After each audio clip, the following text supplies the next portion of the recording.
नमस्कार विद्यार्थी मित्रांनो, मी रुपेश मनीषा पांडुधुमाळ आजही तुमच्यासाठी एक महत्त्वाचा भाग घेऊन आलो. एकतर जसा वेळ मिळतो तसं मी तुमच्या समोर येतोय. मध्ये जरा गॅप चाललाय, आता बाकीच्या पण गोष्टी आहेत, तर त्या हँडल करून मी जसं जमतंय तसं मी तुम्हाला महत्त्वाचे मुद्दे देत जाईन. ते महत्त्वाचे मुद्दे तुम्हाला फक्त काय करायचे, नोट डाऊन करायचे. आजचे महत्त्वाचे मुद्दे कोणते, जीएस संदर्भात ते बघूया. भारतातील भूदान चळवळीचे जनक कोण? तर जनक कोण आहेत तर विनोबा भावे. विजेच्या दिव्यात कोणत्या धातूची तार वापरतात? टंगस्टन.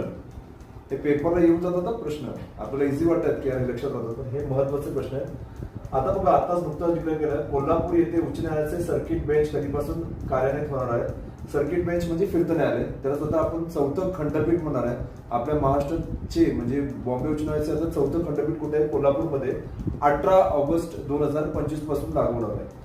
71व्या राष्ट्रीय चित्रपट सोहळ्यात कोणता चित्रपट मराठी चित्रपट ठरला, म्हणजे सर्वोत्कृष्ट मराठी चित्रपट ठरला? तर श्यामची आई. कोणता आहे? तर श्यामची आई.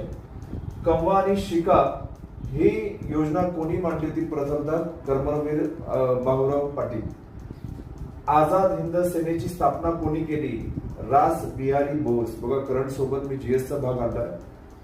गीता रहस्य हा ग्रंथ कोणी लिहिला? तर लोकमान्य टिळकांनी. अण्णाभाऊ साठे यांचे खरं नाव काय? तर तुकाराम भाऊराव साठे. रावत बाटा अणुविद्युत प्रकल्प कुठे आहे? तर राजस्थानमध्ये. हेच मुद्दे तुम्हाला अत्यंत महत्वाचे आणि उपयोगाचे ठरतील हीच अपेक्षा करतोय. आणि बघा, लक्षात घ्या, तुम्हाला काही कोणतेही कमेंट म्हणजे सजेशन द्यायचे असतील तर कमेंट बॉक्स आहे, त्या कमेंट बॉक्समध्ये तुम्ही नक्कीच सजेशन द्यायचा प्रयत्न करा. आजचे मुद्दे आवडले असतील तर या व्हिडिओला लाईक करायचं विसरू नका, या व्हिडिओला शेअर करायचं विसरू नका. आणि कोणीही आपल्या परिचयात असेल, एमपीएससी पासून पोलीस भरतीपर्यंत कोणत्याही एक्झामला महत्वाचे मुद्दे जे आपल्या समोर मांडलेत ते 100% येतातच. ते जर उपयुक्त ठरत असतील तर नक्कीच हा व्हिडिओ फॉरवर्ड करायचं विसरू नका, हे चॅनलला सबस्क्राईब करायचं विसरू नका. चलो दे, bye bye, have a nice day.